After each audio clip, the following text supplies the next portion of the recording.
first strength exercise will be a beginner and an advanced version of an explosiveness with a squat, let's say.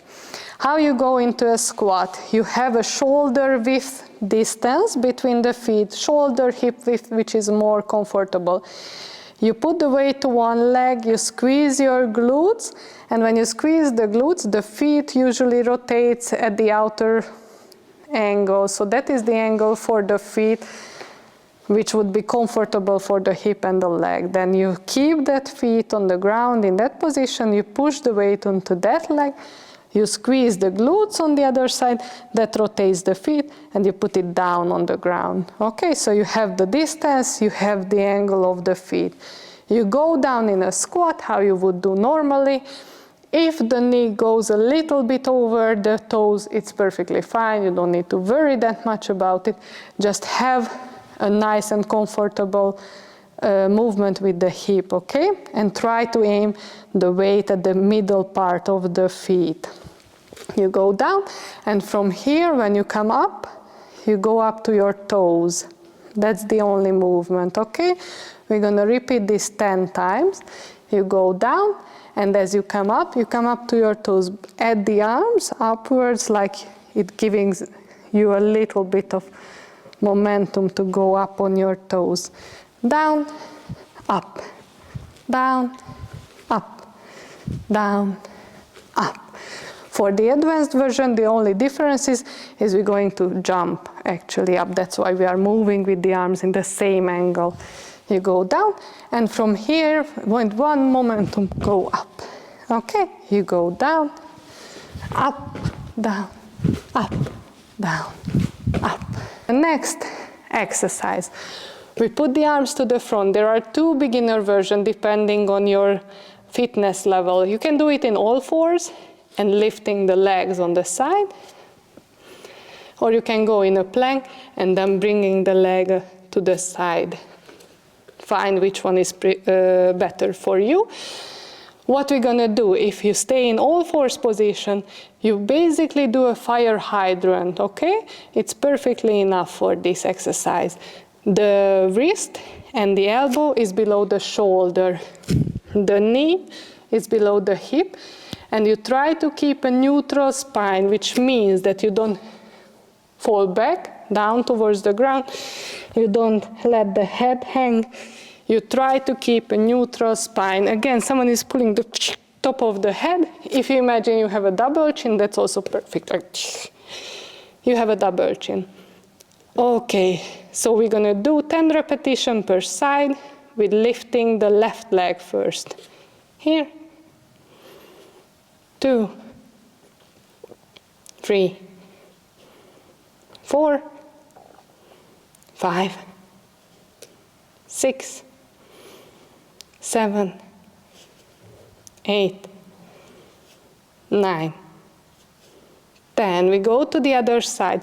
You try not to move the whole body in the movement, okay? You just try to lift the leg and keep everything else fixed and stable.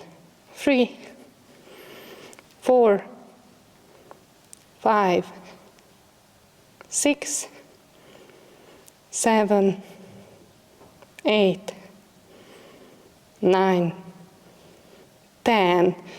And to go on to the beginner version, but a little bit harder exercise, you go in a plank. Again, you try not to fall into the plank.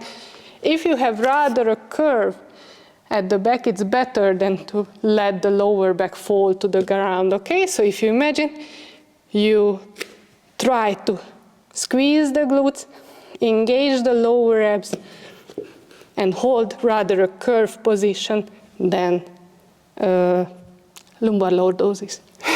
Okay, here, you step on the side, step. It's more or less the same exercise with a little more engagement. 10 per side.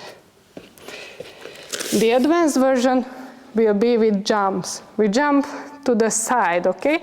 So you aim with the legs to the outer part of the arm, okay? Not here in between the arms, but a little bit laterally, okay? So have a half circle, imagine in front of you, the arms are in the middle, and you jump to the side. Important, when you jump back to the plank, you don't let the back fall, okay? You don't fall down. You hold yourself in a normal plank position. If it's too much, then rather go back to the previous exercise, okay? So if you cannot hold the plank position right, don't do it rather. It's also 10 per side. You jump to the side and back. Jump to the side and back. Jump and back. Jump and back. The next exercise will be a side plank. The alignment of the side plank, the feet, the knee, the hip, and the shoulders are in one line, okay? With the other leg, it's however it's comfortable for you to be able to push up the hip and hold yourself in the upright position. You push the forearm and the elbow towards the ground, so the chest is not sinking in this position. It would put a lot more effort on the shoulder if you are doing something like this. So you're always pushing the arms towards the ground. We do 10 repetitions of simple hip raises in the side plank. Here, up, you hold it, and you go back. Up, and back. Up, and back. For the advanced version, you straighten up the leg. How you put the feet doesn't really matter, however it's comfortable again, okay? So either you hold them both here, you cross them over, or you have them on the top of each other. Whichever is more comfortable for you. Just important, you push the elbow, you are in one line, and you lift yourself and back. Lift and back. And we're gonna repeat this on the other side. So from the next one, we're going to combine the rolling, which we practiced in the warm-up, with the standing up from the movement. So we start from standing, you just go down all the way to the ground, you try to roll and come back up. Important, okay, is you don't fall on the back. The same way as we practiced, you roll like a ball, vertebra by vertebra, you curve the back. Here, this is the beginner version. And up, 10 repetitions. The advanced versions, or if you want to play around with the movement, you go down, you try to stand up with one leg. And then you go down again, you change the leg. You go down, and up. For the same movement, we did a little bit of hip flexor stretch. Now we go for the hamstrings. For stretch the hamstrings, you don't need to straighten up the legs, okay? You don't need to keep them straight. It's really nice if it's a little bit bent. It might actually increases the load of the hamstrings when you go for the stretching. So from the same half kneeling pose, you basically push back the hip. You can have the arms on the ground, you keep the legs bent, and from here you try to let the upper body fall to the leg, okay? What we don't want to do is like going in this direction, okay? So you try to keep the hip over the knee, and here you go for the stretch. We hold this stretch for 30 seconds now. If you want, of course, you can go and straighten the leg a little bit up. That's perfectly fine. But however it's comfortable. Also, you can move the feet in a different angle, which is better for you. So we find a position that works for you the best. You let the upper body fall, and you try to relax the hamstrings. After we are done with this 30 seconds at least, we change to the other side.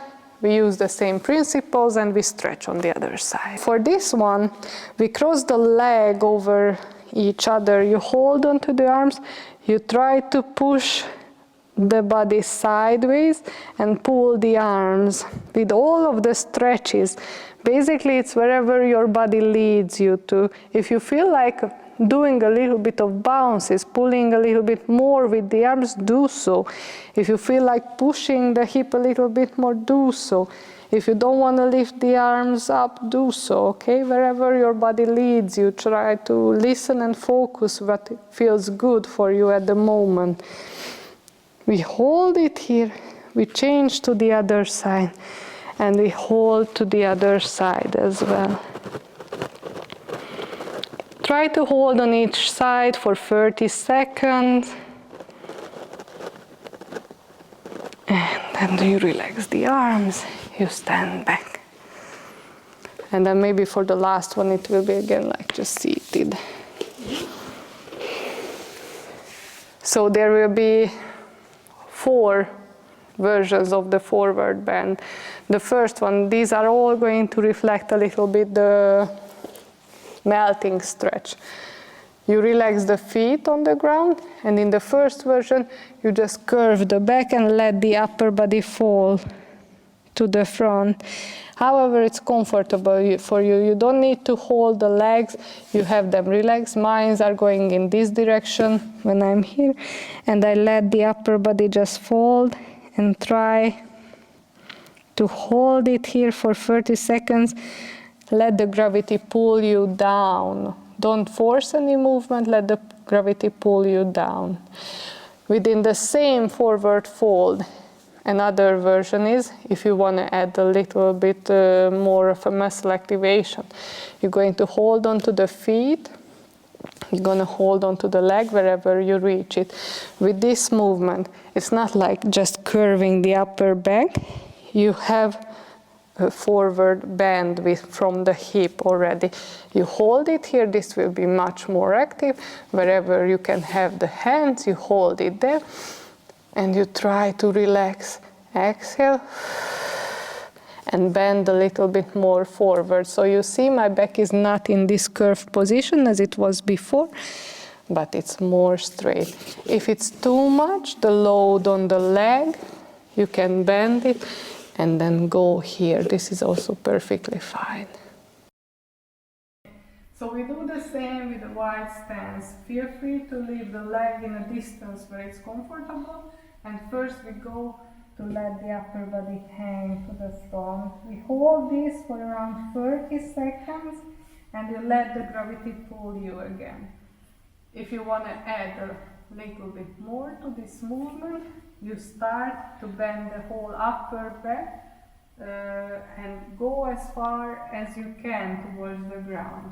When you feel like you reach the maximum, here, you try to feel comfortable, you put the arms on the ground and you try to hold, relax, breathe into the parts where you feel stretched. For 30 seconds we hold it here and then we're going to go up.